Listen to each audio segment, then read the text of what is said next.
أعوذ بالله من الشيطان الرجيم. بسم الله الرحمن الرحيم. قل يا أهل الكتاب تعالوا إلى كلمة سواء بيننا وبينكم ألا نعبد إلا الله ولا نشرك به شيئا ولا يتخذ بعضنا بعضا أربابا من دون الله فإن تولوا فقولوا اشهدوا بأننا مسلمون.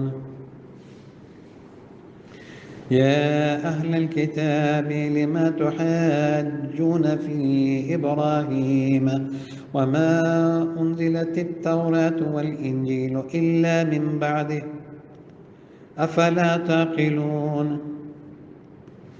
ها أنتم هؤلاء حاججتم فيما لكم به علم فلما تحاجون فيما ليس لكم به علم والله يعلم وأنتم لا تعلمون.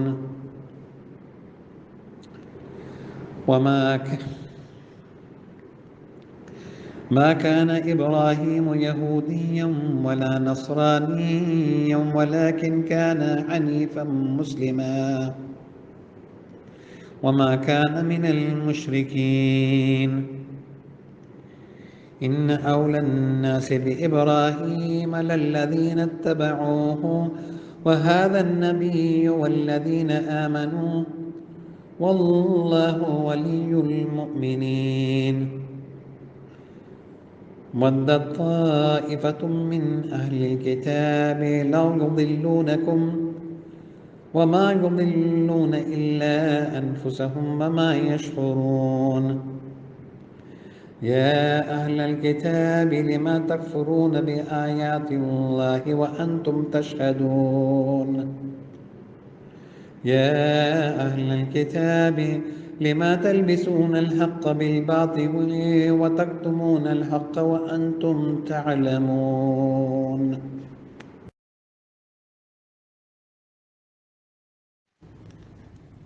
بسم اللہ الرحمن الرحیم. 7واں رکوع. اہل کتاب سے خطاب جاری ہے.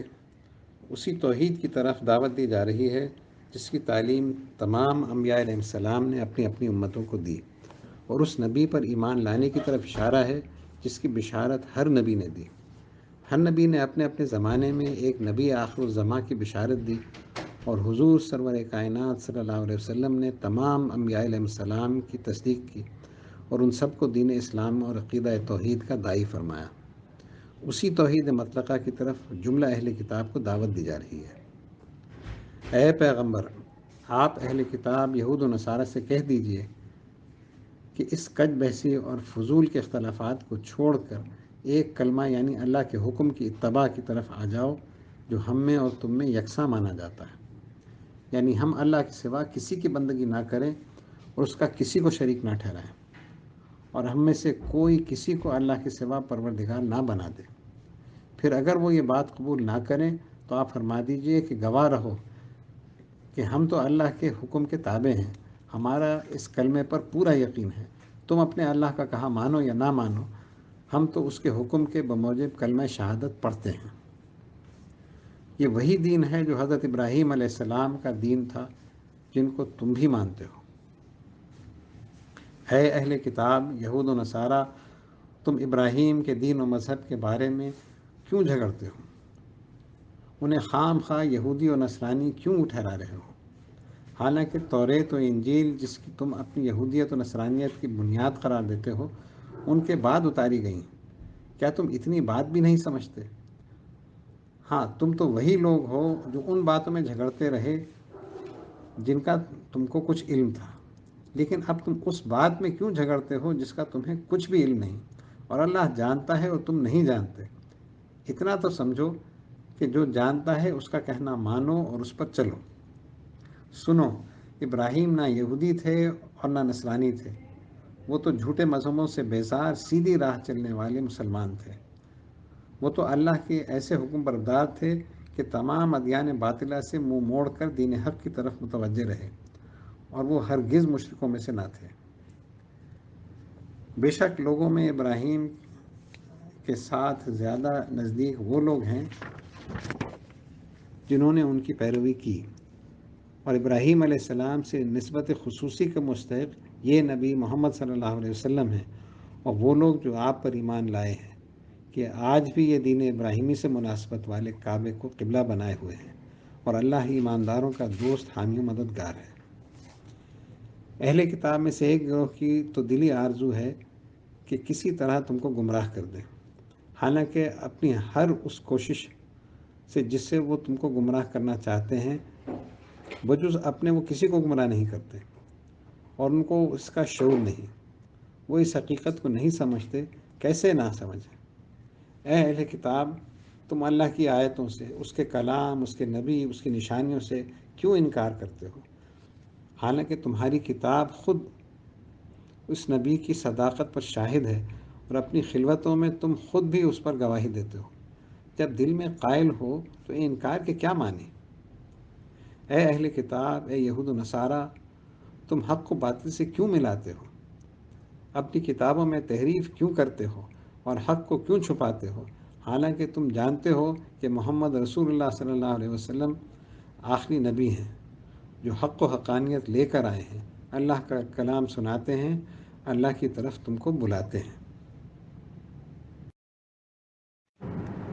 اعوذ باللہ من الشیطان الرجیم، بسم اللہ الرحمن الرحیم۔ وقالت طائفة من أهل الكتاب آمنوا بالذي أنزل على الذين آمنوا وجه النهار واكفروا آخره لعلهم يرجعون ولا تؤمنوا إلا لمن تبع دينكم قل إن الهدى هدى الله أن يؤتى أحد مثل ما أوتيتم أو يحاجوكم عند ربكم قل إن الفضل بيد الله يؤتيه من يشاء والله واسع عليم يختص برحمته من يشاء والله ذو الفضل العظيم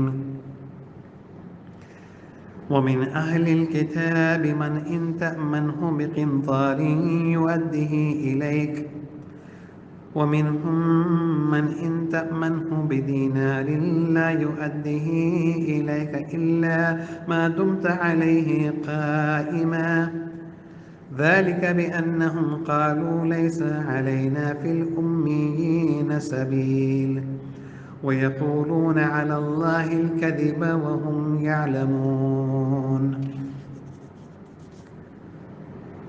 بلى من أوفى بعهده واتقى فإن الله يحب المتقين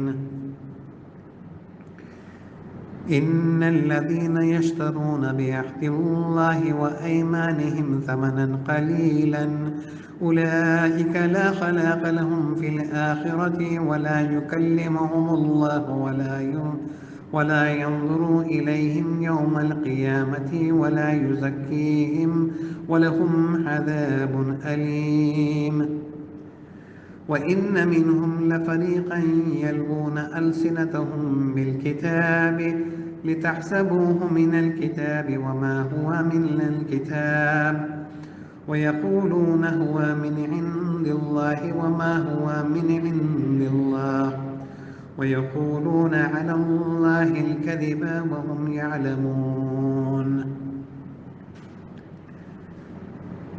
ما كان لبشر أن يؤتيه الله الكتاب والحكم والنبوة ثم يقول للناس كونوا عبادا لي من دون الله ولكن كونوا ربانيين بما كنتم تعلمون الكتاب وبما كنتم تدرسون ولا يأمركم أن تتخذوا الملائكة والنبيين أربابا أيأمركم بالكفر بعد إذ أنتم مسلمون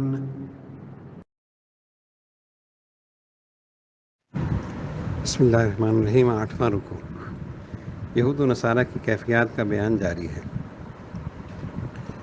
اور اہل کتاب کے ایک گروہ نے مسلمانوں کو بہکانے، ان میں تذبذب پیدا کرنے کی یہ صورت نکالی کہ اپنے لوگوں سے کہا کہ جو کچھ مسلمانوں پر اترا ہے ان کا دین، اللہ کا کلام، اس پر دن چڑھے ایمان لے آؤ اور آخر دن میں اس سے منکر ہو جاؤ، تاکہ وہ مسلمان ان پلٹنے والوں کے دیکھا دیکھی خود بھی اسلام سے برگشتہ ہو جائیں۔ اہل کتاب نے اپنے ساتھیوں سے یہ بھی کہا، اور ان لوگوں کے سوا جو تمہارے دین پر ہیں کسی اور کا کہا نہ مانو۔ آپ ان سے کہہ دیجئے ہدایت وہی جو اللہ ہدایت کرے، علم الہی سے جو ہدایت ملے وہی ہدایت ہے۔ اب یہود و نصارہ کی دو اور کج بیسیوں کا ذکر فرما کر اس کا رد کیا جا رہا ہے۔ وہ اپنے ساتھیوں سے کہتے ہیں کہ یہ باتیں بھی نہ مانو کہ جیسا دین تم کو دیا گیا ہے کسی اور کو بھی دیا گیا ہے، یا کوئی تمہارے پروردگار کے متعلق تم پر حجت و دلیل میں غالب آ سکتا ہے۔ اے رسول، آپ فرما دیجئے کہ ہدایت اور نبوت جس کے متعلق جھگڑا ہے کسی کی میراث نہیں، بلا شبہ فضل و کرم سب اللہ ہی کے ہاتھ میں ہے، جس کو چاہے دیتا ہے، اور اللہ بہت ہی وسعت والا، علم والا ہے۔ اس کے علم و ہدایت کی وسعتیں لامحدود ہیں۔ یہود، تم نے یہ کیوں سمجھ رکھا ہے کہ نبوت اولاد اسحاق کی میراث ہے، بنی اسماعیل میں کوئی نبی نہیں آ سکتا؟ سن لو، اللہ جس کو چاہتا ہے اپنی رحمت سے خاص کر لیتا ہے، اور اللہ بڑا ہی فضل و کرم والا ہے۔ رحمت میں خاص کرنا فضل عظیم ہے۔ ارحم الراحمین نے جسے خود پسند فرمایا، رحمت للعالمین بنا دیا، اب اسی وسیلے سے قرآن اسلام اور ہدایت کی نعمتیں عام فرما رہا ہے۔ اس میں تعجب کی کیا بات ہے؟ گزشتہ آیت میں اللہ کی عطائے بے حساب، فضل بے پایہ کا ذکر تھا۔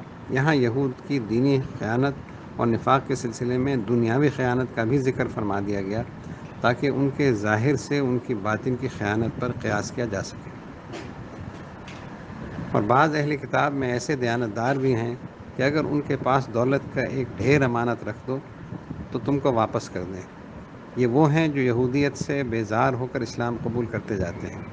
اور بعض ان میں وہ ہیں کہ اگر تم ان کے پاس 1 دینار سونے کا ایک سکہ بھی امانت رکھو تو جب تک ان کے سر پر کھڑے نہ ہو تمہیں واپس نہ کریں۔ اور یہ خیانت، ناحق کا مال کھانا اس لیے ہے کہ انہوں نے کہا، انہوں نے یہ اصول بنایا ہے کہ عرب کے امی ان پڑھوں کا حق مال لینے کے بارے میں ہم پر کچھ گناہ نہیں، اور وہ خدا کی طرف جھوٹ بات منسوب کرتے ہیں، حالانکہ وہ جانتے ہیں کہ اللہ نے کسی کی بھی امانت میں خیانت کو جائز قرار نہیں دیا۔ نہ یہ توریت میں جو اللہ کی کتاب ہے اس کا جواز دکھا سکتے ہیں، یہ اللہ پر جھوٹ باندھنا ہے۔ کیوں نہیں، ان سے بدمعاملگی اور جھوٹ کی بعض پرس ضرور ہوگی۔ ہاں، جو کوئی اپنا اقرار پورا کرتا ہے اور پرہیزگاری کرتا ہے، بدمعاملگی سے بچتا ہے، تو اللہ پرہیزگاروں کو محبوب رکھتا ہے۔ اس آیت میں بتلا دیا کہ اگر فضل کی تلاش ہے تو معاملات میں دیانتداری اور امانت داری اختیار کرو۔ بے شک جو لوگ اپنے عہد اور اپنی قسموں کے عوض تھوڑا سا مال، دنیاوی منفعت حاصل کرتے ہیں، کہ وہ لوگ ہیں کہ ان کا آخرت میں کچھ حصہ نہیں، اور ان سے اللہ تعالیٰ نہ تو کلام کرے گا، ایسی بات نہ فرمائے گا جس سے وہ خوش ہوں، اور نہ قیامت کے روز نظر رحمت سے ان کی طرف دیکھے گا، اور نہ ان کو پاک کرے گا ان گناہوں سے جو ان کے لیے عذاب بن جائیں گے، اور ان کے واسطے دردناک عذاب ہے۔ اور البتہ ان اہل کتاب میں ایک فریق ایسا بھی ہے کہ زبان مروڑ کر کتاب پڑھتے ہیں، زبان دبا کر کچھ کا کچھ پڑھ جاتے ہیں، کلام کو اپنا رنگ دیتے ہیں، تاکہ تم یہ سمجھو کہ وہ بھی کتاب میں ہے، حالانکہ وہ کتاب میں نہیں، اور کہتے ہیں کہ یہ جو کچھ انہوں نے زبان توڑ موڑ کر پڑھا خدا کی طرف سے ہے، حالانکہ وہ خدا کی طرف سے نہیں، اور اس طرح وہ اللہ پر جھوٹ گھڑتے ہیں اور وہ جانتے ہیں کہ جھوٹ بول رہے ہیں۔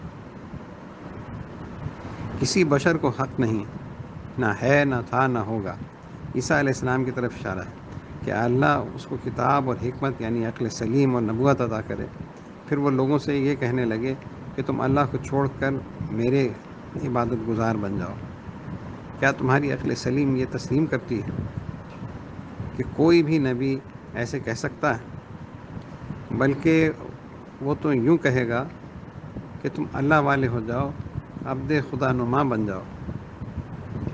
یہ اس لیے کہ تم کتاب الہی پڑھاتے بھی ہو اور اسے خود پڑھتے بھی ہو۔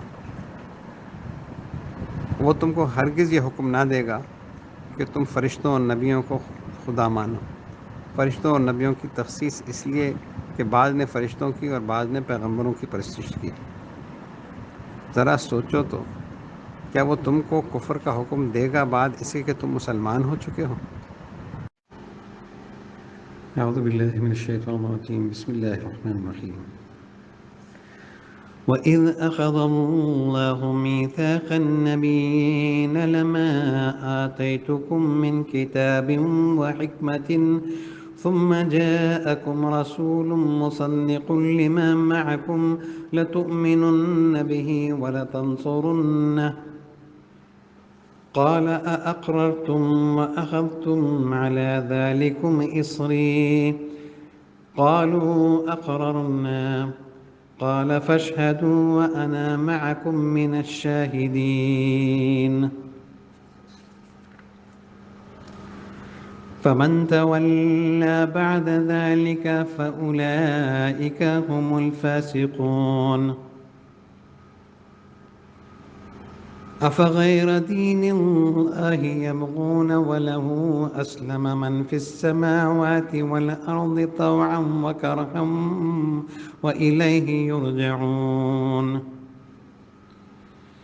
قل آمنا بالله وما أنزل علينا وما أنزل على إبراهيم وإسماعيل وإسحاق ويعقوب والأسباط وما أوتي موسى وعيسى والنبيون من ربهم لا نفرق بين أحد منهم ونحن له مسلمون ومن يبتغي غير الإسلام دينا فلن يقبل منه وهو في الآخرة من الخاسرين كيف يهدي الله قوما كفروا بعد إيمانهم وشهدوا أن الرسول حق وجاءهم البينات والله لا يهدي القوم الظالمين أولئك جزاؤهم أن عليهم لعنة الله والملائكة والناس أجمعين خالدين فيها لا يخفف عنهم العذاب ولا هم ينظرون إلا الذين تابوا من بعد ذلك وأصلحوا فإن الله غفور رحيم إن الذين كفروا بعد إيمانهم ثم ازدادوا كفرا لن تقبل توبتهم وأولئك هم الضالون إن الذين كفروا وماتوا وهم كفار فلن يقبل من أحدهم ملء الأرض ذهبا ولو افتدى به أولئك لهم عذاب أليم وما لهم من ناصرين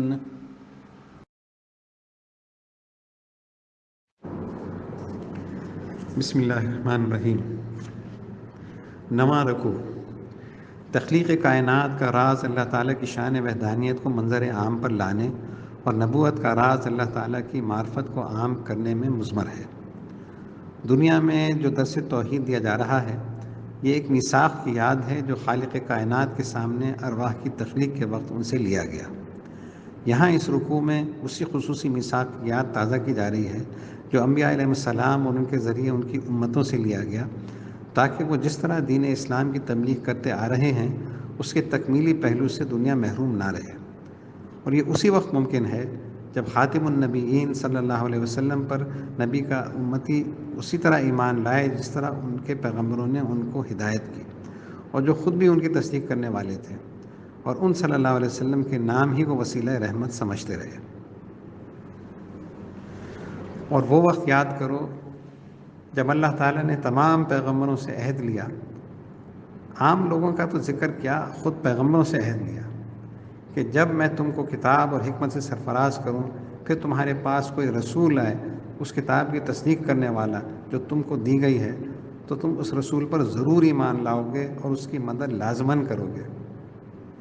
مزید تاکید کے طور پر فرمایا، کیا تم سب پیغمبروں نے اقرار کیا اور اس پر میرا عہد قبول کیا؟ یعنی اگر تم خود اس نبی کو پاؤ تو اس کی تصدیق کرو، ورنہ اپنی امت کو تاکید کر جاؤ کہ بعد میں آنے والے پیغمبر کی تصدیق کریں۔ پیغمبروں کے میثاق میں ان کی امت شامل ہے۔ سب پیغمبروں نے عرض کیا، ہم نے اقرار کیا کہ ہم اپنے عہد پر ثابت قدم رہیں گے اور اپنی امت کو اس عہد پر قائم رہنے کی تاکید کریں گے۔ اللہ تعالیٰ نے فرمایا، تو اس عہد و پیمان کے تم گواہ رہنا اور میں بھی تمہارے ساتھ گواہوں میں سے ہوں۔ پھر جو کوئی اس کے بعد روگردانی کرے پھر جائے تو وہی لوگ بے حق میں فاسق نافرمان ہیں۔ کیا یہ اللہ کے دین اسلام کے سوا کسی اور دین کی تلاش میں ہیں؟ حالانکہ اللہ کا دین تو ہمیشہ اسلام رہا ہے، جس کے معنی حکم برداری فرمان برداری کے ہیں۔ اور آج بھی دیکھ لو کہ جو کچھ آسمانوں اور زمین میں ہے، خوشی اور رغبت کے ساتھ یا لاچاری کراہت اور بے اختیاری کے ساتھ، سب اللہ ہی کے حکم کے تابع ہیں، اس کے فرمان بردار ہیں اور اس کی طرف سب لوٹائے جائیں گے۔ آسمان و زمین میں جو کچھ ہے، خواہ فرشتے اور نیک بندے کے خوشی سے اطاعت میں لگے ہیں یا ذرات عالم کے حق تعالیٰ کے حکم کے تابع ہیں، اسی کے زیر تصرف ہیں، اور سب کو اللہ کی طرف جو ان کا پروردگار ہے واپس جانا ہے۔ اس سے کسی کو مفر نہیں۔ عقل مندی کا تقاضا تھا کہ یہ لوگ ایمان لے آتے۔ بہرحال آپ فرما دیجئے کہ ہم اللہ پر ایمان رکھتے ہیں اور جو کچھ ہم پر اتارا گیا یعنی قرآن، اور جو کچھ خواہ کلام کی صورت میں یا احکام کی صورت میں ابراہیم اور اسماعیل اور اسحاق اور یعقوب اور ان کی اولاد پر اتارا گیا، اور جو موسیٰ اور عیسیٰ اور سب نبیوں کو ان کے پروردگار سے ملا، ہم سب پر ایمان رکھتے ہیں اور ہم انبیاء میں سے کسی میں فرق نہیں کرتے۔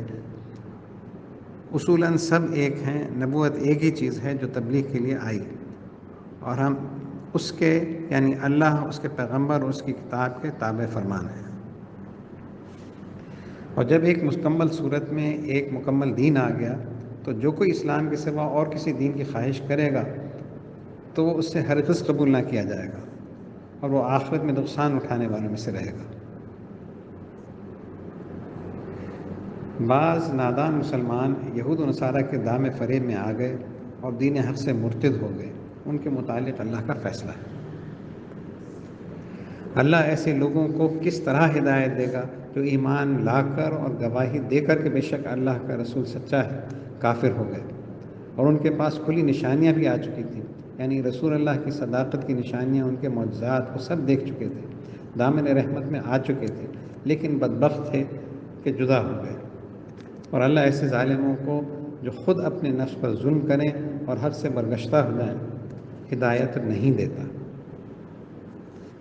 ایسے لوگوں کی سزا یہ ہے کہ ان پر اللہ کی اور فرشتوں کی اور سب لوگوں کی یعنی ساری کائنات کی لعنت ہوتی ہے۔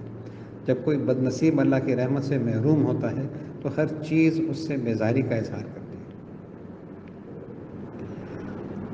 اور وہ اس لعنت و محرومی رحمت میں ہمیشہ رہیں گے، اور نہ ان پر آخرت میں عذاب ہی ہلکا کیا جائے گا اور نہ ان کو عذاب سے ذرا دیر کے لیے بھی مہلت دی جائے گی، مگر جنہوں نے اس کے بعد توبہ کر لی اور اپنی اصلاح کر لی، صحت عقیدے کے ساتھ عمل صالح پر آ گئے، تو بے شک اللہ انتہائی خطا پوش اور رحم فرمانے والا بھی ہے، سب گناہوں کو یک قلم معاف کر فرما کر دامن رحمت میں چھپانے والا ہے۔ لیکن یہ رحمت کا وعدہ اسی وقت ہے کہ توبہ توبہ ہو، زبان سے توبہ اور دل سے کفر نہ ہو۔ بے شک جنہوں نے ایمان لانے کے بعد کفر اختیار کیا، زبان سے ایمان لائے دل میں کافر رہے، پھر کفر میں بڑھتے ہی رہے، تو ان کی توبہ ہرگز قبول نہ ہوگی، اور یہی لوگ تو گمراہ ہیں، ان کو راہ ہدایت کبھی نصیب نہ ہوگی۔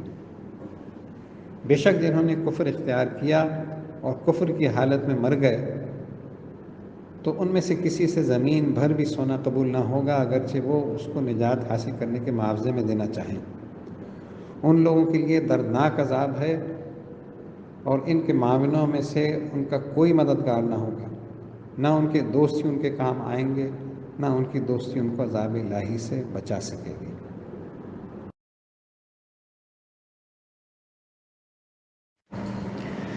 اعوذ باللہ من الشیطان الرجیم، بسم اللہ الرحمن الرحیم۔ لن تنالوا البر حتى تنفقوا مما تحبون وما تنفقوا من شيء فإن الله به عليم. كل الطعام كان حلا لبني إسرائيل إلا ما حرم إسرائيل على نفسه من قبل أن تنزل التوراة. قل فأتوا بالتوراة فاتلوها إن كنتم صادقين. فمن افترى على الله الكذب من بعد ذلك فأولئك هم الظالمون. قل صدق الله فاتبعوا ملة إبراهيم حنيفا وما كان من المشركين.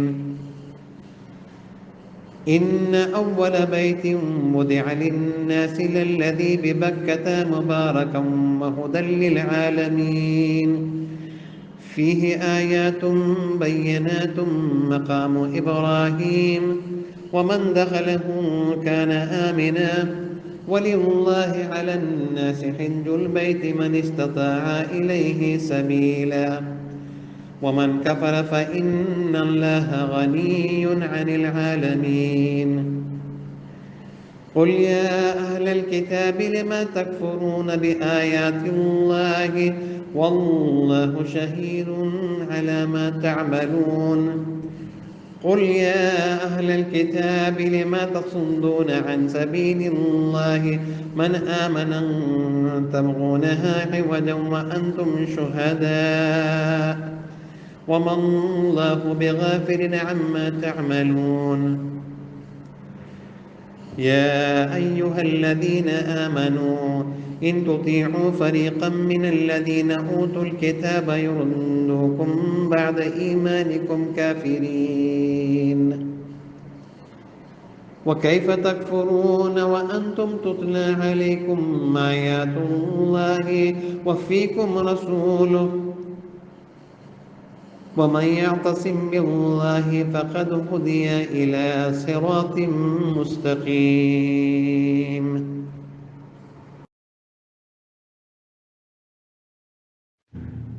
بسم اللہ الرحمن الرحیم۔ چوتھا پارہ، لن تنالو، 10واں رکوع۔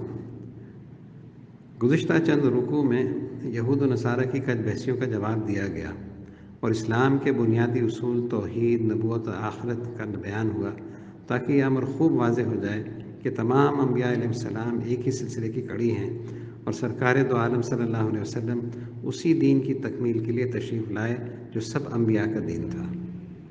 یہاں یہود کے 2 اعتراضوں کا جواب دیا جا رہا ہے۔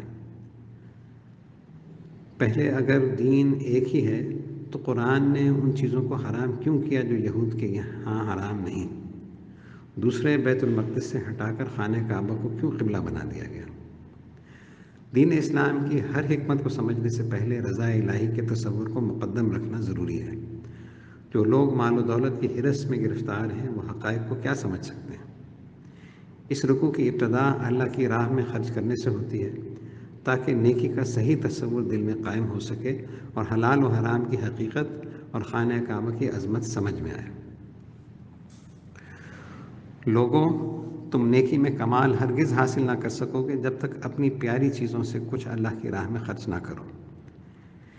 نیکی درجہ کمال کو نہیں پہنچتی، نیکی نہیں ہوتی جب تک جو چیز محبوب ہے اس میں سے کچھ رضا الہی کے لیے دوسرے کو نہ دو، اور جو چیز اپنی جان، مال، استعداد، صلاحیتیں اللہ کی راہ میں خرچ کرتے ہو سو اللہ کو اس کا خوب علم ہے۔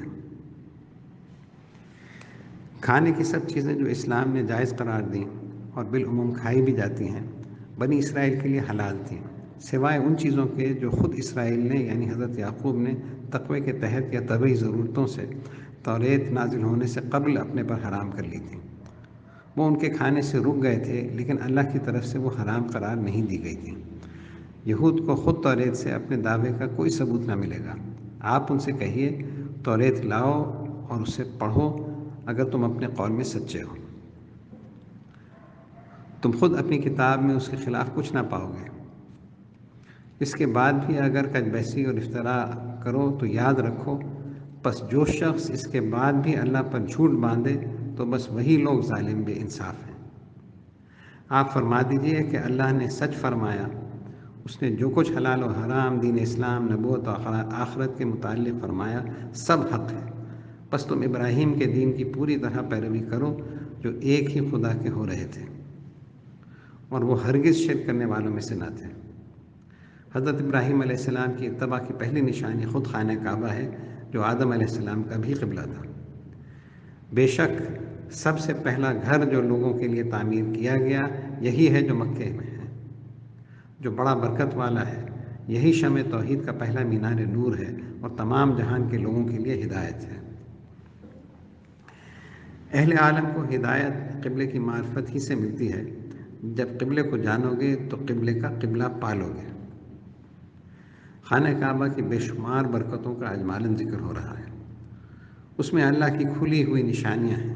یہ ظاہری، باطنی، حسی، معنوی برکات سے معمور ہے۔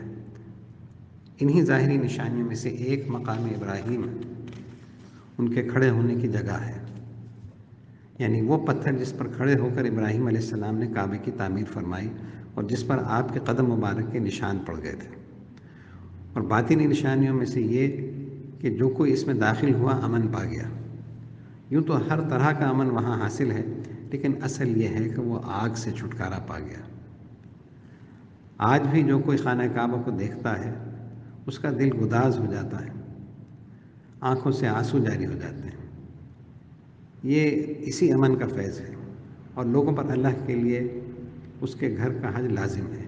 یہ اس شخص کے ذمہ ہے جو شخص اس کی طرف راہ چلنے کی قدرت رکھتا ہو، اللہ کے لیے سب کو چھوڑ کر عشق کے انداز سے نکل کھڑا ہو، لب پر اس کا ذکر، دل میں اس کی یاد۔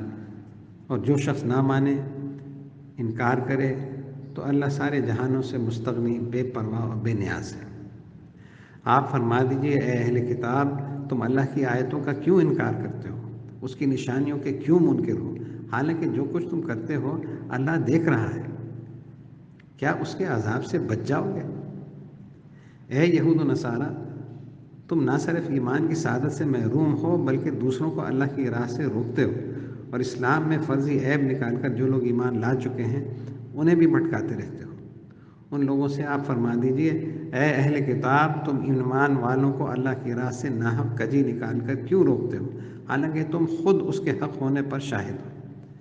پھر دیدہ و دانستہ مومنوں کو بھٹکانا کیا مانی، اور اللہ تمہاری حرکتوں سے بے خبر نہیں۔ اے ایمان والو، اگر تم اہل کتاب کے کسی فریق کا کہا مان لو گے تو تمہارے ایمان لانے کے بعد وہ تم کو پھر کافر بنا دیں گے۔ اے ایمان والو، جن لوگوں میں ایمان کی کوئی جھلک نہیں، تم ان کے کہنے میں نہ آؤ کہ وہ تمہارے دل میں شبہ ڈال دیں۔ جس کے دل میں ایمان آ گیا وہ کیسے پلٹ سکتا ہے؟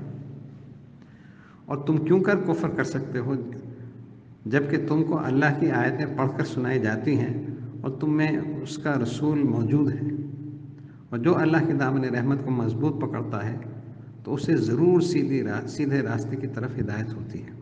گویا جس نے اللہ کا دامن رحمت پکڑا اس نے ہدایت کی راہ پالی۔ اعوذ باللہ من الشیطان الرجیم، بسم اللہ الرحمن الرحیم۔ يا أيها الذين آمنوا اتقوا الله حق تقاته ولا تموتن إلا وأنتم مسلمون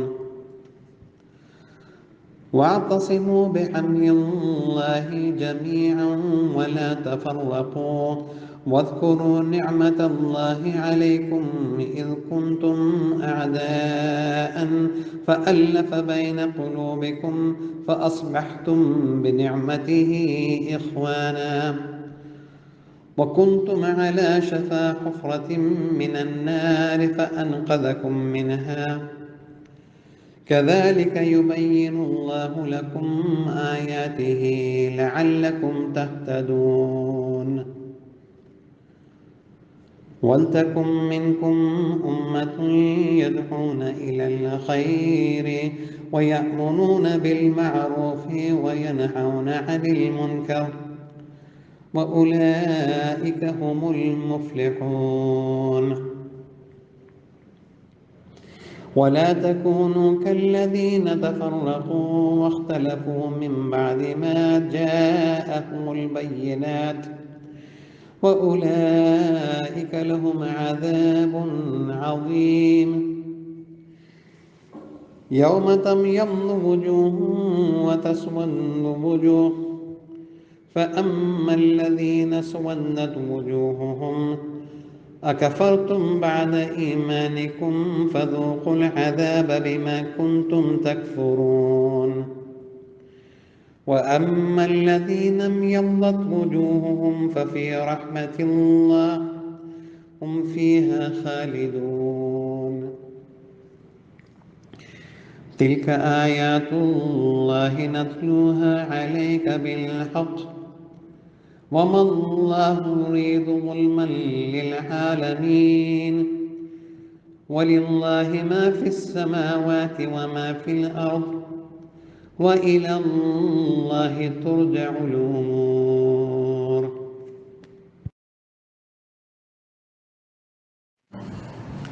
بسم اللہ الرحمن الرحیم. 11واں رکوع. بتایا جا رہا ہے کہ اللہ کے دامن رحمت کو پکڑنے کے کیا معنی ہیں، مسلمان ہونے کی شرائط کیا ہیں، ایمان اور عمل صالح کے نتائج میں کیا ملتا ہے. ایمان کا نتیجہ عمل صالح ہے اور عمل صالح کا نتیجہ استقامت و تقویٰ ہے. اے ایمان والو، اللہ سے ڈرتے رہو جیسا کہ اس سے ڈرنا چاہیے، اور یاد رکھو کہ مرو تو مسلمان ہی مرو. اے ایمان والو، سلامتی میں آ جاؤ اور سلامتی میں زندگی بسر کرو. احکام کو برابر پیش نظر رکھو، گناہ کا تصور نہ لاؤ، ایمان کے ساتھ جیو، ایمان کے ساتھ مرو. آخری لمحہ وہ نہ ہو کہ لغزش کر جاؤ.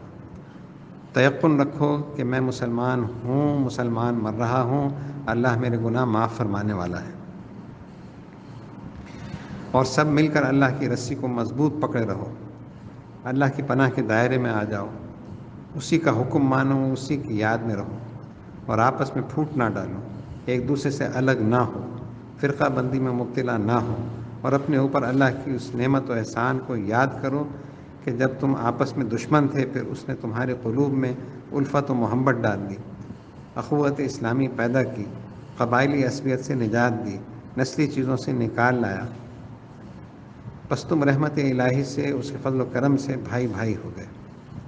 اور تم اپنے کفر و عصیان کے باعث دوزخ کے گڑھے کے بالکل کنارے پر تھے کہ موت آئے اور آگ میں پہنچ جاؤ، لیکن اللہ نے تمہارا ہاتھ پکڑا تو اس نے تم کو اس سے نجات دی. اس طرح اللہ تعالیٰ کھول کھول کر اپنی نشانیاں تمہارے لیے بیان کرتا ہے تاکہ تم ہدایت پاؤ. اور ہدایت کے لیے ضروری ہے کہ تم میں ایک ایسی جماعت ہونی چاہیے جو لوگوں کو نیکی کی طرف بلایا کرے اور نیک کاموں کی طرف، اعمال روح کی طرف، دین اسلام کی طرف حکم دیا کرے، اور برائی سے، اعمال نفس سے منع کیا کرے. تم اپنی اس تنظیم سے غافل نہ رہو. تمہاری ایک جماعت اس کام کے لیے اپنے کو وقف کر دے تاکہ تم سب فلاح پاؤ، اور یہی لوگ، ایسے ہی مسلمان کامیابی حاصل کرنے والے ہیں. اور تم ان لوگوں کی طرح مت ہو جاؤ جو متفرق ہو گئے، پھوٹ میں پڑ گئے، فرقہ بندیاں کرنے لگے اور اختلاف کرنے لگے، اس کے بعد کہ ان کے پاس صاف احکام الہی پہنچ چکے. اور یہی لوگ ہیں جن کو آخرت میں سخت عذاب ہوگا. یعنی یہود و نصارہ کی طرح تم دین کی اصولی باتوں میں فرق نہ کرنے لگو، بلکہ ان فروعی اختلافات سے بھی بچو جو تم کو فرق میں، فرقہ بندی میں ڈالنے اور ایک دوسرے سے الگ کر دینے کا باعث ہوتے ہیں. یہاں ان اختلافات سے مراد نہیں جو دین کی وسعتوں کا باعث ہوئے، بلکہ وہ فروعی اختلافات مراد ہیں جو عصبیت اور کوتاہ نظری اور کوتاہ قلبی کا سبب بنتے ہیں. یاد رکھو، قیامت کا دن وہ دن ہوگا کہ جس دن بعض چہرے سفید نورانی ہوں گے اور بعض چہرے سیاہ بھیانک بے نور ہوں گے. بس جن کے چہرے سیاہ بے نور ہوں گے ان سے کہا جائے گا، کیا تم ایمان لا کر کافر ہو گئے تھے؟ تم ہی تو ہو جنہوں نے ایمان کے بعد کفر کیا، بس اب اس کفر کے بدلے عذاب کا مزہ چکھو. اور جن کے چہرے نورانی ہوں گے، جن کے چہروں سے نور ایمان چمک رہا ہوگا، تو وہ اللہ کی رحمت میں ہوں گے، ان کی روح مشاہدہ جمال میں رہے گی اور وہ ہمیشہ رحمت ہی میں رہیں گے۔ اے رسول، یہ اللہ کی آیتیں ہیں جو ہم جبرائیل کی معرفت آپ کو پڑھ کر ٹھیک ٹھیک سناتے ہیں، یعنی یہ ہماری ہی احکام ہیں جو جبرائیل بالکل ٹھیک ٹھیک آپ تک پہنچاتے ہیں، اور ان کا منشا ہرگز مخلوق پر کسی قسم کی زیادتی نہیں۔ یہ تکالیف شرعیہ جو ان کو بظاہر تکلیفیں نظر آتی ہیں، لوگوں کی بھلائی کے لیے ہیں، اور اللہ جہان والوں پر ظلم کرنا نہیں چاہتا۔ اور ظلم کا سوال ہی کہاں پیدا ہوتا ہے؟ ظلم تو ایک دوسرے پر کیا جاتا ہے، یہاں تو سب کچھ اسی کا ہے، وہی مالک ہے، اسی کی طرف سب کو جانا ہے۔ اور جو کچھ آسمانوں میں ہے اور جو کچھ زمین میں ہے، سب اللہ ہی کا ہے، اور سب کاموں کا رجوع اور انجام اللہ کی طرف ہے۔ اس لیے سمجھدار وہ ہے کہ اس زندگی میں اللہ کی طرف رجوع رہے، یہی تقویٰ ہے۔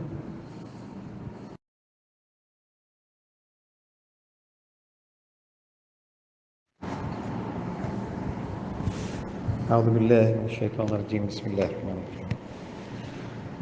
كنتم خير أمة أخرجت للناس تأمرون بالمعروف وتنهون عن المنكر وتؤمنون بالله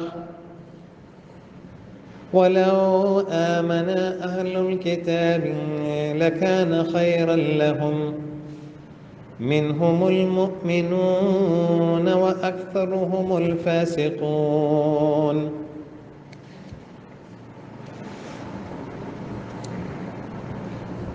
لن يضروكم إلا أذى وإن يقاتلوكم يولوكم الأدبار ثم لا ينصرون ضربت عليهم الذلة أينما ثقفوا إلا بحبل من الله وحبل من الناس وباءوا بغضب من الله وضربت عليهم المسكنة ذلك بأنهم كانوا يكفرون بآيات الله ويقتلون الأنبياء بغير حق ذلك بما عصوا وكانوا يعتدون ليسوا سواء من أهل الكتاب أمة قائمة يتلون آيات الله آناء الليل وهم يسجدون يؤمنون بالله واليوم الآخر ويأمرون بالمعروف وينهون عن المنكر ويسارعون في الخيرات وأولئك من الصالحين وما يفعلوا من خير فلن يكفروه والله عليم بالمتقين إن الذين كفروا لن تغني عنهم أموالهم ولا أولادهم من الله شيئا وأولئك أصحاب النار هم فيها خالدون مثل ما ينفقون في هذه الحياة الدنيا كمثل ريح فيها صر أصابت حرث قوم ظلموا أنفسهم فأهلكته وما ظلمهم الله ولكن أنفسهم يظلمون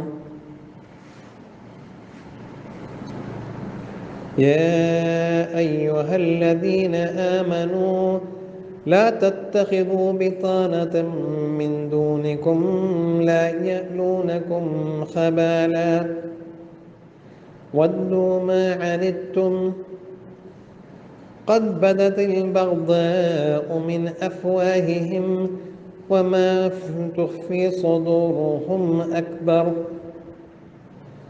قد بينا لكم الآيات إن كنتم تعقلون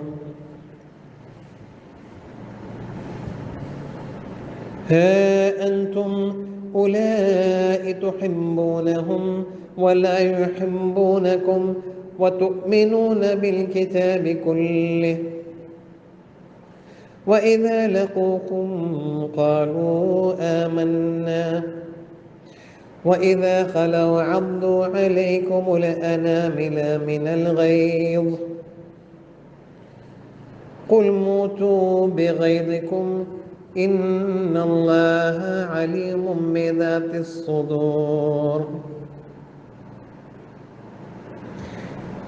إن تمسسكم حسنة تسؤهم وإن تصبكم سيئة يفرحوا بها وإن تصبروا وتتقوا لا يضركم كيدهم شيئا إن الله بما يعملون محيط.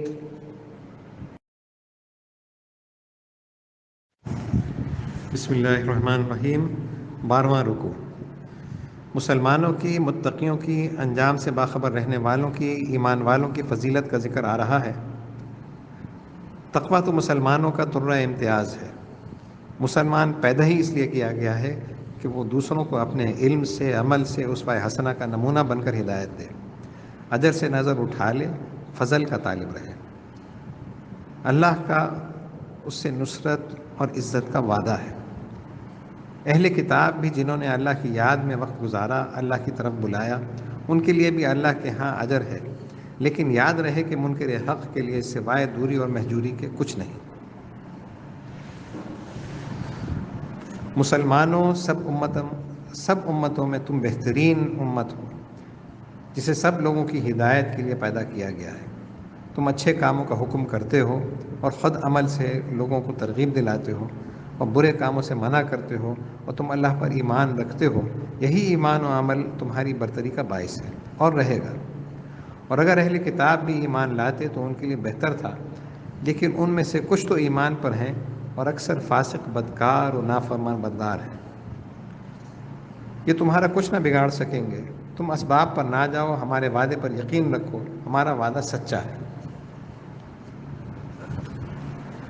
تمہارا یہ یہود و نصارہ کچھ نہ بگاڑ سکیں گے سوائے اس کے کہ کچھ ستائیں، کچھ رنج پہنچائیں، دھمکیاں دیں. اور اگر وہ تم سے لڑیں گے تو تمہارے سامنے سے پیٹھ پھیر کر بھاگیں گے، پھر انہیں کہیں سے مدد نہ ملے گی. اللہ تعالیٰ نے آیات بالا میں نبی صلی اللہ علیہ وسلم کی امت کی عظمت کا ذکر فرمایا. یہ صدقہ ہے اس نبی صلی اللہ علیہ وسلم کا جس کی عظمت کے ذکر سے قرآن پاک بھرا ہوا ہے. پہلے پابند امر یعنی مسلمانوں کا ذکر تھا، اب نافرمانوں کے حال کا بیان ہے، خواہ وہ اہل کتاب ہی کیوں نہ ہو. یہود کو لو، ان پر جہاں کہیں وہ ہوں، ذلت بصورت قتل، قید، غلامی، رسوائی مسلط کر دی گئی. مگر اللہ کی رسی یعنی جزیہ اور لوگوں کی رسی یعنی حاکم کے حسب منشا جرمانے سے وہ قتل، قید اور غلامی سے تو نجات پا سکیں گے، لیکن رسوائی سے کہیں ان کو پناہ نہ ملے گی. اور حقیقت یہ ہے کہ انہوں نے اللہ کا غصہ کمایا، وہ اللہ کے غضب کے مستحق ہوئے اور محتاجی ان پر مسلط کر دی گئی. باوجود دولت کی احتیاج سے نہیں نکلتے، دولت کی ہرس انہیں چین نہیں لینے دیتی. یہ اس واسطے کہ وہ اللہ کی آیات، اس کے احکام کا انکار کرتے رہے اور پیغمبروں کو ناحق قتل کرتے رہے ہیں. نیز یہ اس لیے کہ انہوں نے نافرمانیاں کیں اور حد سے بڑھ گئے. لیکن وہ سب اہل کتاب ایک سے نہیں. ان اہل کتاب میں ایک گروہ ایسا بھی ہے جو سیدھی راہ پر ہے. یہ لوگ راتوں کے وقت اللہ کی آیتوں کی تلاوت کرتے اور سر بسجود رہتے ہیں. یعنی نصارہ اور یہود کے گروہ میں ایسے لوگ بھی ہیں جو جادہ حق پر قائم ہیں. وہ اللہ کی عبادت کرتے ہیں، نماز میں اس کا کلام پڑھتے اور اس کے سامنے سجدہ کرتے ہیں. یہ لوگ اسلامی عقائد، توحید خالص اور آخرت کے قائل ہیں. یہاں رسول کا ذکر نہیں آیا، اس کا یہ مطلب نہیں کہ یہ رسول پر ایمان نہیں لائے. انہی کے باور پر باور کرنے سے تو انہیں آخرت، قیامت، توحید خالص میسر آئی. یہ لوگ اللہ اور یوم آخرت پر ایمان رکھتے ہیں اور بھلی بات کرنے کو کہتے ہیں اور برے کاموں سے منع کرتے ہیں اور خود بھی نیک کاموں کی طرف تیزی سے بڑھتے ہیں، اور یہی صالحین میں سے ہیں، نیک وکار نیک بخت ہیں۔ اور جو بھی نیک کام یہ کریں گے اس کو یوم قیامت نظر انداز نہ کیا جائے گا، اسی قدردانی ہوگی، دگنا ثواب ملے گا۔ اور اللہ جو غیب کو عالم شہادت بنانے والا ہے، پرہیزگاروں کو خوب جانتا ہے۔ دیکھو یہود میں چند لوگ جو حق پرست تھے اور مسلمان ہو گئے، اللہ تعالیٰ ہر جگہ اہل کتاب کی مذمت میں انہیں نکال لیتا ہے۔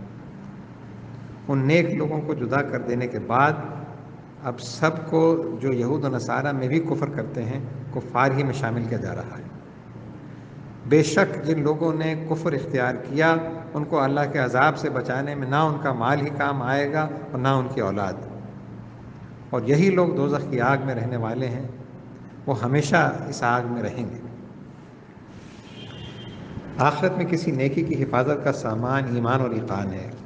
اگر وہ محرومی ایمان کے ساتھ دولت خرچ کر رہے ہیں تو اس مال کی مثال جس کو وہ اس دنیا کی زندگی میں دکھاوے کے لیے خرچ کر رہے ہیں ایسی ہے جیسے کہ ایک ہوا جس میں سخت ٹھنڈک یا آگ ہو، یعنی باد سموم کا جھونکا یا پالا، جس سے زراعت کو نقصان پہنچتا ہے۔ جو ایسی قوم کی کھیتی کو جا لگے جنہوں نے اپنے آپ پر ظلم کیا تھا، پھر یہ ہوا اس کھیتی کو تباہ برباد کر دے، اور اللہ نے ان پر کوئی ظلم نہیں کیا بلکہ یہ خود اپنے اوپر ظلم کرتے ہیں۔ انہوں نے کھیتی یا باغ لگایا، وہ سرسبز و شاداب ہوا، لیکن وہ لو یا پالا جو اس وقت ان کو نظر نہ آ رہا تھا اس سے حفاظت کا سامان نہ کیا تو وہ کھیتی و باغ برباد ہو گئے۔ یہ ان کی اپنی ناعاقبت اندیشی تھی۔ اگر ان کے پاس ان کے اعمال کو آخرت کی باد سرسر سے بچانے کے لیے ایمان کا سرمایہ نہیں تو وہ بھی قیامت کے دن ان کو کیسے برابر دیکھ سکیں گے؟ حسرت حصہ انہیں کیا ملے گا؟ گزشتہ آیت میں کفار کو آخرت کے خسارے سے آگاہ کیا گیا، یہاں مومن کو منافق، کافر، مشرک وغیرہ کے ضرر سے محفوظ رہنے کا ایک اصول بیان کیا جا رہا ہے تاکہ ان کو دنیا میں ان سے نقصان نہ پہنچے۔ اے ایمان والو، تم اپنوں کے سوا کسی کو بھیدی رازدار نہ بناؤ۔ مسلمان میں غیریت نہیں۔ منافق، یہود اور کفار سے بچو، وہ تمہاری خرابی میں کوتاہی نہیں کرتے اور چاہتے ہیں جس طرح ہو تمہیں تکلیف پہنچے۔ ان کی دشمنی ان کے منہ سے نکلی پڑتی ہے، اور جو کچھ کینہ، بغض، شر و فساد، نقصان پہنچانے کی تمناؤں کو انہوں نے اپنے سینوں میں چھپا رکھا ہے وہ اس سے بہت زیادہ ہے جو ظاہر ہو رہا ہے۔ ہم نے تم کو صاف صاف نشانیاں، پتے کی باتیں بتا دیں۔ اگر تم عقل مند ہو تو اشارہ کافی ہے۔ تم سیاسی اور عملی زندگی میں فراست سے کام لو تاکہ دشمن کے شر سے محفوظ رہو اور اپنے عمل کے نتائج دنیا میں بھی پاؤ۔ اب مسلمانوں کو ان کفار اور اہل کتاب کی قلبی کیفیات اور خود ان کی اپنی سادہ لوحی سے آگاہ کیا جا رہا ہے۔ دیکھو مسلمانوں، تم لوگ وہ ہو کہ اپنی صاف دلی سے ان کفار اور اہل کتاب سے محبت کرتے ہو، اور ایک وہ ہیں کہ وہ تم سے قطعی محبت نہیں کرتے، اور تم سب کتابوں کو مانتے ہو۔ تم ان کو اہل کتاب سمجھ کر محبت کرتے ہو، وہ تمہاری کتاب کے باعث تم سے نفرت کرتے ہیں، اور وہ جب تم سے ملتے ہیں تو کہتے ہیں کہ ہم مسلمان ہیں، اور جب تم سے الگ تنہا ہوتے ہیں تو تم پر غصے کے مارے اپنی انگلیاں کاٹ کاٹ کھاتے ہیں۔ تم کہہ دو کہ تم لوگ اپنے غصے میں آپ مرو، ابھی تو تم غصے میں اپنی انگلیاں چبا رہے ہو، آگے چل کر آگ میں جلو گے۔ تمہارے دلوں کی باتیں اللہ خوب جانتا ہے، اس سے بھاگ کر کہاں جاؤ گے؟ مسلمانوں، تم ان منافقوں کی قلبی کیفیت کو خوب سمجھ لو۔ اگر تم کو کچھ بھلائی پہنچے تو انہیں بری لگتی ہے، اور اگر تم کو رنج پہنچے تو اس سے خوش ہوتے ہیں، اور اگر تم ان کی باتوں پر صبر سے کام لو اور اللہ سے ڈرتے رہو، اللہ کو نہ بھولو، تو ان کے فریب، مکاری اور بدخواہی سے تمہارا کچھ نہ بگڑے گا۔ بے شک اللہ ان کے اعمال سے آگاہ ہے، ان کا پورا احاطہ کیے ہوئے ہے۔ تم اپنی لغزشوں سے بچو، دوسرے تم کو نقصان نہ پہنچا سکیں۔ أعوذ بالله من الشيطان الرجيم. بسم الله الرحمن الرحيم. وإذ غدوت من أهلك تبوئ المؤمنين مقاعد للقتال والله سميع عليم. إذ هم الطائفتان منكم أن تفشلا والله وليهما وعلى الله فليتوكل المؤمنون. ولقد نصركم الله ببدر وأنتم أذلة فاتقوا الله لعلكم تشكرون. إذ تقولوا للمؤمنين ألن يكفيكم أن يمدكم ربكم ب3,000 من الملائكة منزلين بلى إن تصبروا وتتقوا ويأتوكم من فورهم هذا يمددكم ربكم ب5,000 من الملائكة مسومين. وما جعله الله إلا بشرى لكم ولتطمئن قلوبكم به وما النصر إلا من عند الله العزيز الحكيم. ليقطع طرفا من الذين كفروا أو يكبتهم فينقلبوا خائبين. ليس لك من الأمر شيء أو يتوب عليهم أو يعذبهم فإنهم ظالمون. ولله ما في السماوات وما في الأرض يغفر لمن يشاء ويعذب من يشاء والله غفور رحيم.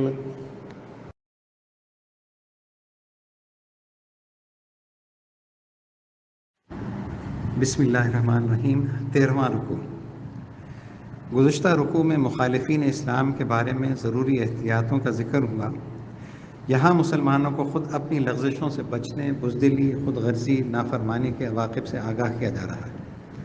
اس سلسلے میں واقعات بدر اور احد سے شکر اور صبر کا سبق دیا جا رہا ہے.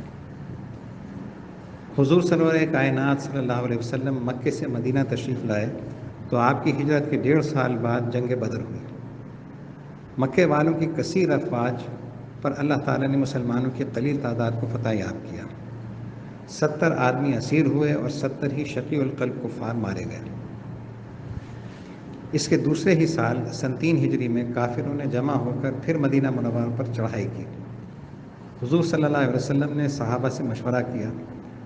اکثر کی رائے ہوئی کہ ہم شہر میں لڑیں، لیکن چند نوجوانوں نے چاہا کہ لڑائی مدینے کے باہر ہو.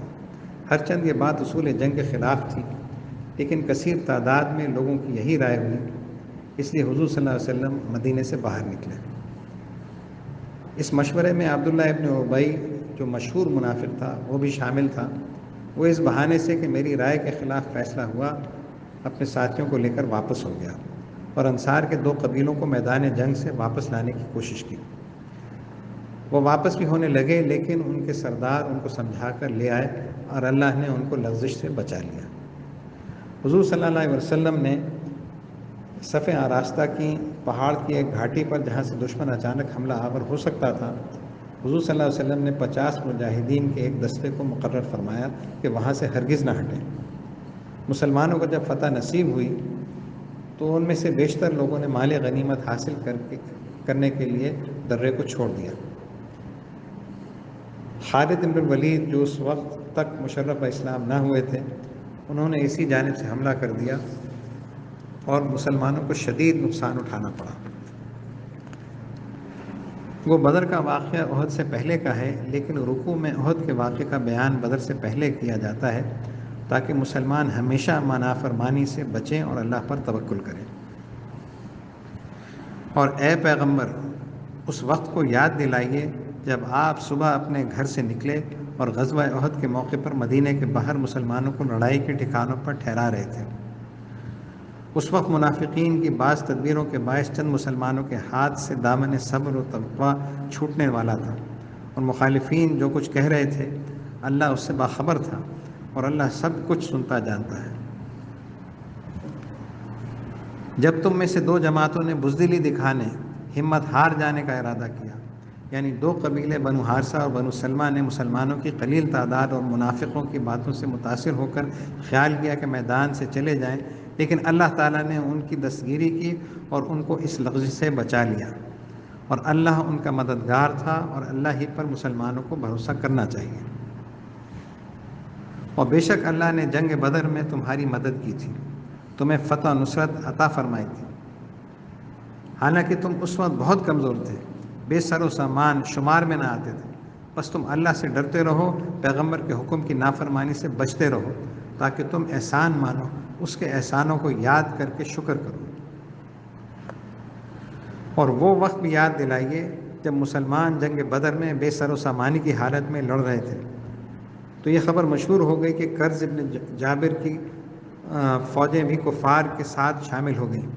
اس وقت حضور صلی اللہ علیہ وسلم نے فرمایا کہ اگر اس کی فوجیں آئیں تو اللہ تمہاری مدد کے لیے آسمان سے 3000 فرشتے اتارے گا، اور اگر تم نے صبر کیا تو ان کی تعداد بڑھا کر 5000 کر دی جائے گی۔ جب آپ مسلمانوں سے یہ کہہ رہے تھے، کیا تمہارے لیے یہ کافی نہیں کہ تمہارا رب آسمان سے 3000 اترنے والے فرشتوں سے تمہاری مدد فرمائے؟ کیوں نہیں، اگر تم صبر اور تقوی پر قائم رہو، دل کو مضبوط رکھو اور اللہ کے لیے لڑنے پر مستعد رہو، اور وہ یعنی تمہارے دشمن تم پر جوش کے ساتھ دفتن حملہ کر دیں، تو اے مسلمانوں، تمہارا رب 5000 نشان والے سخت عذاب دینے والے فرشتوں سے تمہاری مدد کرے گا، یا ان فرشتوں سے جن کے گھوڑے نشان کیے ہوئے ہوں، سدھے ہوئے اشارے پر چلنے والے ہوں۔ انسان کی نظر سبب اور اسباب سے نہیں ہٹتی، اس لیے ملائکہ سے مسلمانوں کو ڈھارس دلائی گئی، ورنہ تمام امور کے لیے اللہ کافی تھا۔ اور یہ فرشتوں کی بشارت دے کر تو اللہ نے محض تمہاری خوشی کی، اور اس لیے بھی تاکہ تمہارے دلوں کو اس سے اطمینان ہو، یہ تمہارے اطمینان خاطر کے لیے تھے، ورنہ اصل مدد تو اللہ کی طرف سے ہے جو زبردست حکمت والا ہے۔ ایک طرف ان فرشتوں کی بشارت کا مقصد مسلمانوں کی دل جمعی تھی، تو دوسری طرف کافروں کو ہلاک کرنا اور ان کا زور توڑنا تھا، تاکہ کافروں کی ایک جماعت کو ہلاک یا انہیں ذلیل و مغلوب کر دے کہ وہ لڑائی کے میدان سے یا اس دنیا سے ناکام اور محروم واپس جائے۔ غزوہ احد میں 70 صحابہ رضی اللہ عنہم شہید ہوئے، ان میں حضور کے چچا حضرت حمزہ رضی اللہ عنہ بھی تھے۔ ان کے ساتھ کافروں نے نہایت وحشیانہ سلوک کیا، ناک کان کاٹے، حضرت حمزہ رضی اللہ عنہ کا جگر نکال کر ہندا نے چبایا، خود حضور صلی اللہ علیہ وسلم کے دندان مبارک شہید ہوئے، رخسار اقدس پر خود کی کڑیاں کھب گئیں، آپ صلی اللہ علیہ وسلم بے ہوش ہو گئے، لیکن جو ہی ہوش آیا فرمایا، وہ قوم کیوں کر فلاح پائے گی جس نے اپنے نبی کا چہرہ زخمی کیا۔ خیال ہوا کہ سرزنش کی دعا کی جائے، لیکن اللہ تعالیٰ کو منظور تھا کہ ان لوگوں کو حضور صلی اللہ علیہ وسلم کے قدموں پر ڈال دیا جائے، چنانچہ یہی ہوا، ان میں اکثر مسلمان ہوئے۔ اس آیت میں اللہ تعالیٰ کی اس حکمت کا ذکر ہے۔ اے حبیب، یہ معاملہ آپ کے ہاتھ میں نہیں، اب اللہ کے بس میں ہے کہ یا تو ان کی توبہ قبول کرے یا ان کو عذاب دے کہ بے شک وہ ظالم ہے۔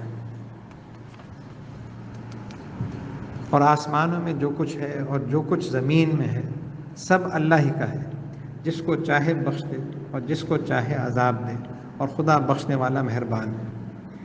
اشارتاً فرما دیا کہ بخشش کا ارادہ ہے تاکہ یہ سب بھی آپ کے حلقہ بگوش ہو جائے۔ اعوذ باللہ من الشیطان الرجیم، بسم اللہ الرحمن الرحیم۔ يا أيها الذين آمنوا لا تأكلوا الربا أضعافا مضاعفة واتقوا الله لعلكم تفلحون واتقوا النار التي أعدت للكافرين وأطيعوا الله والرسول لعلكم ترحمون وسارعوا إلى مغفرة من ربكم وجنة عرضها السماوات والأرض أعدت للمتقين الذين ينفقون في السراء والضراء والكاظمين الغيظ والعافين عن الناس والله يحب المحسنين. والذين إذا فعلوا فاحشة أو ظلموا أنفسهم ذكروا الله فاستغفروا لذنوبهم ومن يغفر الذنوب إلا الله ولم يصروا على ما فعلوا وهم يعلمون أولئك جزاؤهم مغفرة من ربهم وجنات تجري من تحتها الأنهار خالدين فيها والنعم أجر العاملين. قد خلت من قبلكم سنن فسيروا في الأرض فانظروا كيف كان عاقبة المكذبين. هذا بيان للناس وهدى وموعظة للمتقين. ولا تهنوا ولا تحزنوا وأنتم الأعلون إن كنتم مؤمنين. إن يمسسكم قرح فقد مس القوم قرح مثله وتلك الأيام نداولها بين الناس وليعلم الله الذين آمنوا ويتخذ منكم شهداء والله لا يحب الظالمين. وليمحص الله الذين آمنوا ويمحق الكافرين. أم حسبتم أن تدخلوا الجنة ولما يعلم الله الذين جاهدوا منكم ويعلم الصابرين. ولقد كنتم تمنون الموت من قبل أن تلقوه فقد رأيتموه وأنتم تنظرون.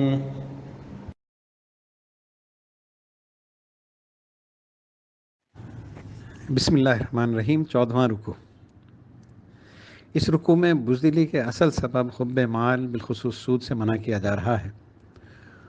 لوگوں، ایک بار تو جان بچانے کے لیے میدان احد میں تم نے حکم عدولی اور نافرمانی کی اور نقصان اٹھایا. اب مال کو بڑھانے کے لیے دوسری غلطی نہ کرنا. تم اطاعت کے لیے بنائے گئے ہو. تم ہر معیار اطاعت پر پورے اترو کہ فلاح پاؤ. اے ایمان والو، سود مت کھاؤ بڑھا بڑھا کر، دگنا اور چوگنا کر کے. اس سے یہ مراد نہیں کہ سود کم کھانا جائز ہے، بلکہ یہ وہ انداز بیان ہے کہ انسان کو شرم آئے. دور جہالت میں یہی طریقہ عرب میں رائج تھا. آج بھی سود دنیا میں رائج ہے. مسلمانوں، تمہارا مقصد حیات مال بڑھانا نہیں بلکہ اللہ کی محبت بڑھانا ہے. اور تم اللہ سے ڈرو تاکہ تم فلاح پاؤ، دین و دنیا دونوں جگہ کامیاب ہو، انعامات سے نوازے جاؤ. اور اس آگ سے بچو جو کافروں کے لیے تیار کی گئی ہے. دوزخ بالذات کافروں کے لیے ہے، بالعرض عام لوگوں کے لیے. اور اس آگ سے بچنے کے لیے ضروری ہے کہ اللہ اور رسول کی اطاعت کرو اور ان کا حکم مانو تاکہ تم پر رحم کیا جائے. دیکھو، رحم کیے جانے کے لیے اطاعت شرط ہے. اطاعت ہی عبادت ہے.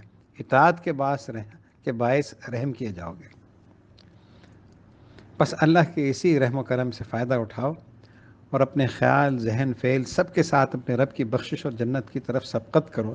جلدی کرو کہ وہ اپنی مغفرت میں تم کو ڈھانپ لے اور وہ جنت عطا فرمائے جس کی وسعت آسمانوں اور زمین کے پھیلاؤ کی جتنی ہے، اور وہ پرہیزگاروں کے لیے تیار کی گئی ہے. جس طرح دوزخ بذات کافروں کے لیے تیار کی گئی ہے، اسی طرح جنت محض متقیوں کے لیے ہے.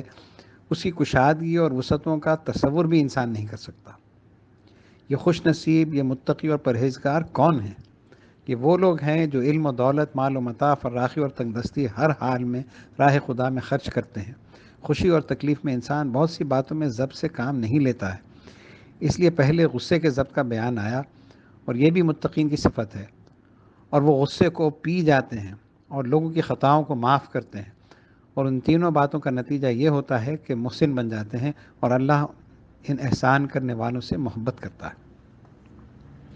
اور یہ وہ لوگ ہیں جو تقاضۂ بشریت سے جب کچھ کھلا گناہ معاشرے کے سلسلے میں کوئی برائی کر جاتے ہیں یا اپنے نفس پر ظلم کرتے ہیں، ایسی بات کرتے ہیں جن سے خود ان کی ذات کو نقصان پہنچتا ہے، تو فوراً خدا کو یاد کرتے ہیں اور اپنے گناہوں کی معافی مانگنے لگتے ہیں. اور گناہوں کو اللہ کے سوا کون بخشنے والا ہے؟ اور ان کی یہ توبہ دل سے ہوتی ہے، وہ اپنی لغزشوں پر اصرار نہیں کیا کرتے، درا حال ہے کہ وہ جان رہے ہوں، یعنی وہ جان بوجھ کر اپنی غلطی پر اڑا نہیں کرتے اور نہ ان کو بار بار دہراتے ہیں۔ یہی وہ خوش نصیب لوگ ہیں جن کا بدلہ ان کے رب کے طرف سے بخشش اور خطا پوشی ہے، اور باغ میں جن کے نیچے نہریں بہتی ہیں، وہ لوگ ان باغوں میں ہمیشہ رہیں گے، اور ان نیک کام کرنے والوں کا کیا خوب اجر ہے۔ متقیوں کی یہ جنت تمہاری نظروں کے سامنے نہ سہی، لیکن سرکشوں کی ہلاکت تو تمہاری نظروں کے سامنے ہے۔ یقیناً جنگ احد میں تم کو سرکار دو عالم صلی اللہ علیہ وسلم کی عدول حکمین کی وجہ سے نقصان پہنچا۔ ذرا تاریخ عالم پر نظر ڈالو اور ان امتوں کے عروج و زوال کو دیکھو جنہوں نے اپنے نبی کی نافرمانی کی، اور اس سے سبق لو۔ تم سے پہلے بہت سے واقعات گزر چکے ہیں، مختلف قوموں کو شریعتیں دی گئیں، پھر جنہوں نے اپنے نبی کی اطاعت نہ کی ان کا کیا حشر ہوا۔ بس دنیا کی سیر کرو اور دیکھو کہ دعوت حق کے جھٹلانے والوں کا کیا حال ہوا۔ یہ قرآن آپ لوگوں کے لیے واقعات کا بیان ہے، اور ڈرنے والوں یعنی مسلمانوں کے لیے ہدایت و نصیحت ہے۔ اور مسلمانوں دیکھو، تم ہمت نہ ہارو اور حزن و ملال میں نہ پڑو، نہ کام کرنے میں سستی دکھاؤ، نہ آئندہ کے متعلق فکر مند ہو، اور تم ہی غالب رہو گے اگر تم ایمان رکھتے ہو۔ اگر تم کو خدا پر یقین ہے تو خدا سے ڈرنے کے بعد کسی سے مت ڈرو، ہمت سے کام لو، تو اپنی ذاتی طاقت سے نہیں قوت ایمانی سے غالب آؤ گے۔ اللہ کی نصرت کے یہ معنی نہیں کہ تم ہاتھ پر ہاتھ رکھے بیٹھے رہو یا تم کو کچھ تکلیف نہ پہنچے۔ فتح و نصرت کسی عمل کا نتیجہ ہے، اس کے لیے شرط ایمان و ہمت ہے، وقت پر کام کرنا ہے۔ اگر تم کو ایک موقع یعنی جنگ احد میں زخم لگے یا تم کو نقصان ہوا تو دوسرے موقع پر یعنی بدر میں ان کو ویسے ہی زخم لگ چکا ہے، وہ بھی نقصان اٹھا چکے ہیں، اور زمانے کی یہ گردش بنی نوع انسان کے درمیان ہم ہی لاتے رہتے ہیں، اور اس لیے ہے کہ اللہ ایمان والوں کو جان لے، ان کے ایمان کی آزمائش ہو اور لوگوں میں ان کو ممتاز فرما دے، اور تم میں بعض کو شہادت عطا فرمائے۔ خواہ مومن کو دنیا کی زندگی عطا ہو یا شہادت، اس کا مطلب یہ نہیں کہ اللہ مومن کی جگہ ظالم سے محبت کرنے لگا، ہرگز نہیں، اور اللہ کو ظلم کرنے والوں سے قطعی محبت نہیں ہے۔ اور یہ اس واسطے ہے کہ اللہ ایمان والوں کو پاک و صاف فرما دے اور کافروں کو مٹا دے۔ ایمان والوں کی یہ آزمائش ان کے جمال کو نکھار دے اور یہی کافروں کی ہلاکت اور تباہی کا موجب بنے۔ یاد رکھو، یہ دنیا پرتو رحمانیت ہے، یہاں آزمائش ہے، مختلف استعداد کے لوگوں کا مختلف انداز سے امتحان ہوتا ہے، ہر ایک کی استعداد جدا، ہر ایک کا امتحان الگ۔ کیا تم یہ سمجھتے ہو کہ تم بلا آزمائش جنت میں داخل ہو جاؤ گے؟ اور ابھی تک اللہ نے معلوم نہیں کیا، ممتاز نہیں کیا ان لوگوں کو جنہوں نے تم میں سے جہاد کیا، اور نہ جانچا ان لوگوں کو جو صبر کرنے والے ہیں۔ امتحان دو ہیں، ایک مجاہدہ، دوسرا صبر۔ جو صحابہ کرام بدر کی شرکت سے محروم رہ گئے تھے، وہ اہل بدر کے فضائل سن کر ایک غزوے کے متمنی تھے کہ وہ بھی جہاد و صبر کے امتحان میں پورے اتر کر وہی مقام حاصل کریں، لیکن احد میں جب وقت آیا تو معدود چند ہی اس معیار پر پورے اترے، اور اللہ تعالیٰ ان لوگوں کے بارے میں جو اس وقت کے متمنی تھے اور اسی لیے مدینے کے باہر لڑنے کا مشورہ دے رہے تھے، فرماتا ہے، اور تم تو اس جنگ کا سامنا کرنے سے پہلے راہ خدا میں مرنے کے آرزو مند تھے، یا تم تو موت کے آنے سے پہلے شہادت کے متمنی تھے۔ اب تو تم نے اس کو آنکھوں سے سامنے دیکھ لیا، پھر اب شہادت سے کیوں جی چراتے ہو؟